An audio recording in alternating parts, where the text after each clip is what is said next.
it's Ellen. I just wanted to start this video off by saying thank you so much for 7,000 subscribers. It means the absolute world to me that you guys actually take the time to watch my videos, subscribe to my channel. Just the fact that I have people who actually watch my videos means the absolute world to me. I appreciate every single one of you guys so much, and I hope you always know that. But yeah, anyway, I apologise if I don't seem overly enthusiastic in this video, or just I seem like I'm off in a different world. Because truthfully, I haven't actually been to sleep yet, and it's about 10:30 in the morning. Sorry, not sorry. What even am I? And of course, there's the fact that I feel like absolute shit. However, you guys probably don't want to hear about my boring, miserable shit, so I'm just gonna shut the fuck up and get on with the video. Recently, I have been seeing this particular quote floating around the galaxy of the internet. When I say recently, please note that I actually mean every single day for the past God knows how many years. I'm just deciding to talk about it now because it's all built up and piled up in my brain and started to really piss me off. Plus I have loads of subtopics within this quote that I want to address. So let's roll on with this, shall we? Of course, there are thousands more of irritating quotes on the galaxy of the internet. However, this one just stands out to me as being one of the most irritating ones I have ever heard. So this video is being a thing. The quote is specifically, cue intelligent Albert Einstein voice, or not so intelligent as the case may be. Nobody is going to love you if you do not love yourself.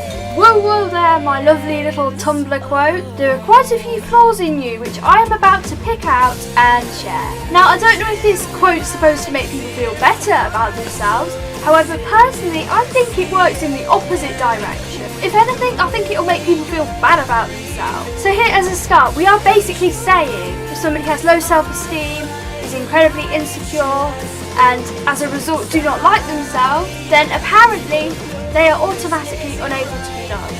So let's just understand some shit about self-esteem issues here. Telling somebody and making somebody believe with low self-esteem that it is their fault and that nobody else will be able to see the good in them because they can't is actually very incorrect. Shaming somebody for something specific about themselves, like a mental disorder or their appearance, for example, a behaviour caused by emotional distress, basically anything negative, all it does is in fact make their self-esteem issues even worse and make them hate themselves more than they did before. You can never get rid of self-esteem issues by shaming somebody for having them. The more you put people down for things that they can't help, and make them feel bad for the way that they feel, and also let them know that if they cannot love themselves and appreciate themselves, that nobody else will, is in fact not okay. It's the same with shaming somebody for self-harming and hurting themselves. You should never shame those kinds of things. The reason being is that if you say go up to somebody who self-harms and make them feel awful about it, and shame them for something which they are doing to themselves through self-hatred, will do absolutely nothing but fuel the problem and damage the person's self-belief and self-perception even more. It's a cycle. If you make somebody feel bad about themselves and say that they can never be loved because they have self-esteem issues, you in fact do nothing but make their self-esteem even worse. All the thousands of people that see things like this and get impacted by it really frustrates me. Somebody who hates themselves and is miserable may go onto Tumblr and that might be the first thing that they see. Oh, so because I don't like myself and I have problems, does that not mean that anybody else will ever like me? Because that is the mentality of somebody with those problems. They will take it literally, and it will damage them, even if they pretend that it doesn't. And also, I do not think it's doing anything positive for people that are unaware of these kinds of issues to go on there and then see that. Talking about the younger generation here, they may be influenced to prevent themselves from loving somebody with low self-esteem because that's what they think is right. Unfortunately, people nowadays listen to Tumblr and things like that a lot more than they should do. We should be building people up and not knocking them down. If somebody has low self-esteem, just go up to them and compliment them. And I promise you that their day will be 1,000 times better simply because you have been nice to them.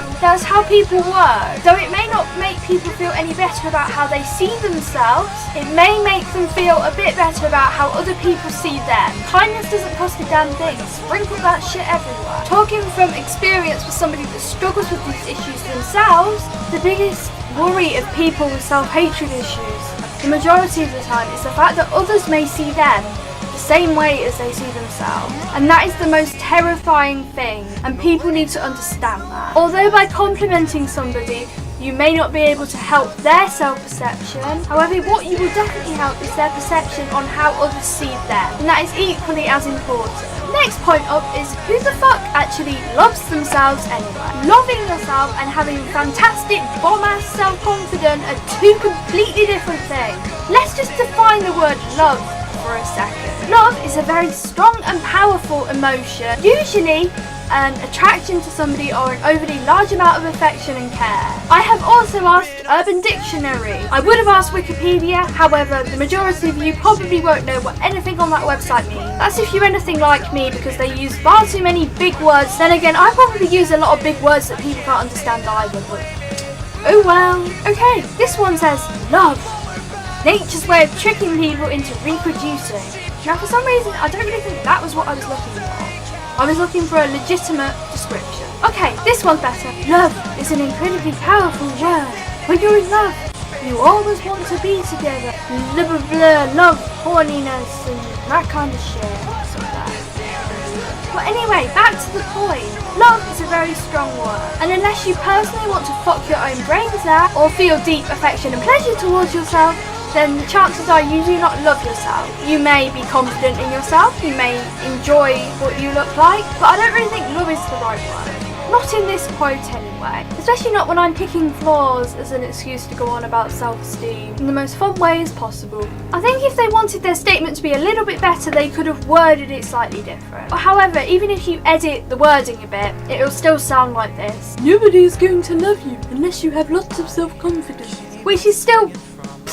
I'm not even going to go there. Now, let's just talk about the fact that this quote says that in order to be loved, you have to love every inch of yourself. That's definitely not true. I have never honestly met a legitimate person who liked every single bit about themselves. And trust me, I have met a lot of confident people. However, even the most confident people ever still look at themselves, pick flaws and find insecurities that they cannot bring themselves to love, like or even tolerate them. Us as humans, a lot of the time we cannot see the good in ourselves. But just because the majority of the human race cannot see the good in themselves, why the fuck does that mean that nobody else will be able to see the good in them? That would in fact mean that love doesn't actually exist. We'd all just be alone and miserable. I have loved people who do not fully love themselves. Hardly anybody can say that they haven't got any insecurities whatsoever. Nowadays, everybody has confidence issues in some shape or form. Even the most confident kinds of people. Although society standards play a huge part in this, we are definitely our own worst critics in the fact that we force ourselves and define our self-worth upon meeting them. So now we have to be physically attracted to ourselves for somebody else to be physically attracted to us. I really don't see the logic here. Who even is attracted to themselves as such? Please remember guys that no matter if you find yourself physically attractive or not, and if you are struggling with self-esteem issues and self-worth, I 110% promise you that it does not make you any less of a person or any less worthy of receiving love and care. You deserve to be loved and cared for no matter what, even if you do not believe it. Accepting yourself is something which is incredibly difficult and of course hard to achieve, however I promise you will get there. And I feel really sick. And while you're getting there, I'm gonna just try not to be sick over here. I think I'm ill again. But anyway, thank you guys for watching. I love you all very much and you are all wonderful human beings. And please pray for me that I am not going to be sick today or anything like that. Because I really don't feel well. It just came over me suddenly. Very inconvenient as I'm trying to film this video. But anyway, I love you guys and thank you for 7k subscribers. You guys mean the absolute world to me, and yeah. I hope you enjoyed this video and that you guys continue to enjoy my content for some time. You are all fabulous even if you do not believe it, and you are 100% worthy of love and everything else. And don't listen to dumb Tumblr quotes, okay? Okay. Anyway, bye! Mwah.